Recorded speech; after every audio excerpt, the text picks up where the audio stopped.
दोस्तों, आज की कहानी एक ऐसी पहेली के बारे में जिससे पूरा गांव डरा हुआ था। किसी की भी हिम्मत नहीं थी कि वह उस पहेली को सुलझाकर गांव को बचा सके। महाराष्ट्र के एक गांव में रहने वाले सभी गांव वालों ने एक दिन पंचायत बुलाई और फैसला किया कि गांव के सभी नौजवानों को गांव से बाहर भेज दिया जाए। सरपंच जी ने सभी को सूचना दी। जैसा कि आप सभी जानते हैं कि किले में प्रेतात्मा का वास है। वह गांव में रात के समय घूमती है और जिस घर में कोई भी जवान लड़का होता है वह उसे वश में करके अपने साथ किले में ले जाती है। फिर उसका कुछ भी पता नहीं रखता। इसलिए हमने तय किया है कि यहाँ के नौजवानों को किसी शहर भेज दिया जाए।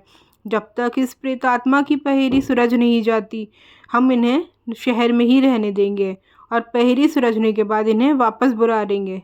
तभी गांव के एक बुजुर्ग मोहन राम जी खड़े हुए और बोले, ये आप क्या कह रहे हो सरपंच जी? हम बचपन से सुन के आते आ रहे हैं उस पहेली के बारे में। आज तक तो कोई उसे हल नहीं कर पाया। तो सरपंच जी ने कहा, उन बच्चों की रक्षा भी तो करनी ही होगी ना। कैसे बचाएंगे उन्हें इस प्रेतात्मा के कहर से? तभी एक लड़का हेमंत, जिसकी उम्र 25 साल थी, वह बोला, सरपंच जी, वह पहेली तो बताइए, हम उसे सुलझाने की कोशिश करते हैं और उसे सुलझाकर प्रेतात्मा को क्या पता किसी को परेशान करना भी बंद कर दे। सरपंच जी ने कहा, बेटा, वो हम नहीं बता सकते क्योंकि तुम्हारी जान को खतरा हो सकता है। तुम उस पहेली को सुलझाने की कोशिश करोगे तो। यह बात सुनकर गांव के कुछ लोग तो अपने बच्चों को शहर भेजने के लिए तैयार हो गए, लेकिन ज़्यादातर इस बात को मानने के लिए तैयार नहीं थे। सरपंच जी ने सबको सोचने का समय दिया। सभी गांव वाले अपने अपने घर चले गए।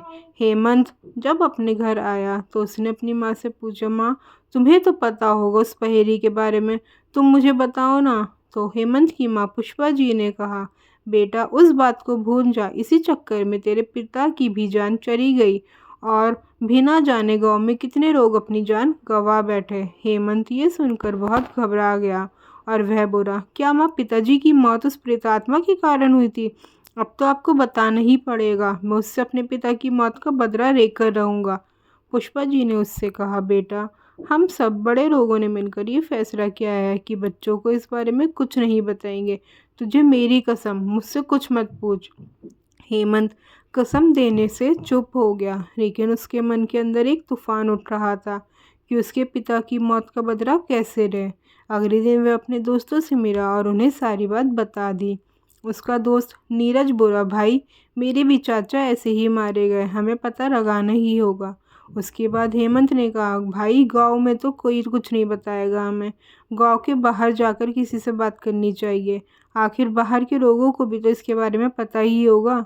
अगले दिन का समय तय करके सभी दोस्त गांव से अपने घर चले गए और सुबह निकल के दूसरे गांव में पहुंचे और वहां जाकर उन्होंने पूछताछ की। तभी उन्हें एक बुढ़िया माई मिली। बूढ़ी माई ने घर पहुंचकर हेमंत और नीरज ने पूछा। बूढ़ी माई की बात सुनकर दोनों के होश भी उड़ गए। उन्होंने बताया, बेटा, उस गांव के ही नहीं, कई गांव के लोग मारे जा चुके हैं उस पहेली के चक्कर में। हेमंत ने बोला, माँ जी, मेरे पिता भी जा चुके हैं, आप बस ये बताओ वो पहेली क्या है। तो बूढ़ी माई ने बताया, बेटा, तुम वहाँ कभी मत जाना, इसी शर्त पर मैं तुम्हें ये बात बताऊंगी। हेमंत और नीरज मान जाते हैं और वह बूढ़ी माई कहती है, उस किले में एक राजा रहता था। हम सब उसकी प्रजा थे। राजा और रानी बहुत अच्छे थे, सबका ध्यान रखते थे। कुछ सालों बाद रानी ने एक बेटी को जन्म दिया। उसका नाम था कोमलमती। जब वह पैदा हुई उस दिन चंद्र ग्रहण था। नकारात्मक शक्तियाँ ऐसे में बहुत ताकतवर होती हैं। उन्हीं में से एक शक्ति ने उस कन्या पर अपना कब्जा जमा लिया। जब वह बच्ची छोटी थी तब तक तो सब ठीक था, लेकिन जैसे जैसे वह राजकुमारी बड़ी हुई उसका स्वभाव बदलने लगा। वह तंत्र मंत्र करने लगी और जब उसके पिता ने उसे शिक्षा के लिए भेजना चाहा तो वह बहुत गुस्सा हो गई और कहते हैं, रात को उसने अपने माता पिता दोनों को मार दिया और खुद महारानी बनकर राज करने लगी। वह गरीबों पर बहुत अत्याचार करती थी।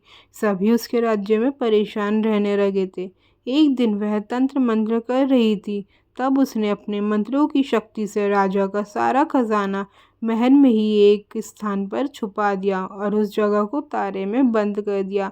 सेनापति राघव, जो कि उससे बहुत प्यार करता था, उसने उसे शादी का प्रस्ताव रखा, जिसे सुनकर राजकुमारी बहुत गुस्सा हो गई और सैनिकों को उसे कैद करके जेल में डालने के लिए कहा। लेकिन सैनिक सेनापति को बहुत पसंद करते थे, इसलिए उन्होंने रानी की बात नहीं मानी। इस पर सेनापति ने राज्य के लालच में उसे मार दिया और जब वह राजा बना तो खजाने में एक भी पैसा नहीं मिला उसे। वो बहुत ढूंढा पर उसे कहीं भी खजाना नहीं मिला। राज्य में भूखमरी फैल गई। इधर रानी की आत्मा पूरे महल में घूम रही थी। एक दिन सेनापति अपने कक्ष में भी मरा हुआ मिला। तब से वहाँ कोई राजा नहीं बन पाया और हम लोग अपने छोटे छोटे गांव में बढ़ गए। आज भी वह प्रेतात्मा उस खजाने को किसी को नहीं रहने देती। इसी लालच में कई लोग वहां गए और उस प्रेतात्मा के हाथों अपनी जान गंवा बैठे। यह सुनकर हेमंत बोला, लेकिन मैंने तो सुना है कि गांव में आकर जवान लड़कों को वह अपने साथ ले जाती है। बूढ़ी माई ने कहा, हाँ, यही तो पहेली का दूसरा हिस्सा है। जब गाँव वालों ने वहां जाना बंद कर दिया, तब वह खुद अपना शिकार ढूंढने गांव में आने लगी और खजाने का लालच देकर गांव के नौजवानों को, जिन्हें इस कहानी का पता नहीं है, उन्हें अपने साथ ले जाती है। इसी बीच नीरज ने कहा, लेकिन माँ जी, ऐसे में उस खजाने का पता कैसे लगे और उस प्रेतात्मा से पीछा कैसे छुड़ाया जाए? बूढ़ी माई ने कहा, उन मंत्रों से बंधे खजाने को ढूंढने के लिए प्रेतात्मा की मुक्ति ज़रूरी है, तभी वह मंत्रों से मुक्त हो पाएगा। लेकिन यह काम वही कर सकता है जिसे उस खजाने का लालच ना हो और वह सारा धन जनता की भलाई के कामों में लगा दे। बूढ़ी माई की बात सुनकर दोनों दोस्त वापस आ गए और अगले दिन दोनों ने किले में जाने का फैसला किया। बिना किसी को बताए दोनों किले में पहुंच गए। हेमंत के पास गंगा जल था और नीरज के पास एक मंत्र से अभिमंत्रित किया हुआ करावा था। सबसे पहले उन्होंने किले के दरवाजे पे करावा बांध दिया, जिससे रानी की प्रेतात्मा बाहर नहीं जा सके।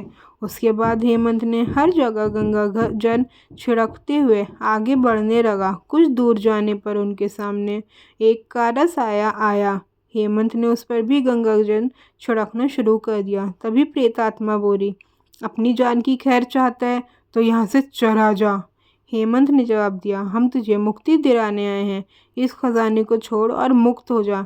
यह कहकर हेमंत ने सारा गंगाजल उस साए पर डाल दिया। कुछ ही देर में प्रेतात्मा तड़पने लगी और उसके पीछे खजाने का संदूक दिखाई दिया। प्रेतात्मा के मुक्त होते ही खजाने का संदूक खुल गया। दोनों खजाना लेकर गांव में आ गए और सरपंच जी को सौंप दिया। इस तरह पूरा गांव डर के साए से बाहर आ गया और सरपंच जी ने खजाना गांव के विकास में लगा दिया, जिससे गांव वालों के घरों में खुशहाली आ गई। तो दोस्तों, आपको हमारी कहानी कैसी लगी कमेंट्स में ज़रूर बताएं और अगर वीडियो पसंद आई है तो कमेंट और लाइक भी करें और ऐसी ही और कहानियों के लिए हमारा चैनल भी सब्सक्राइब करें। Thank you.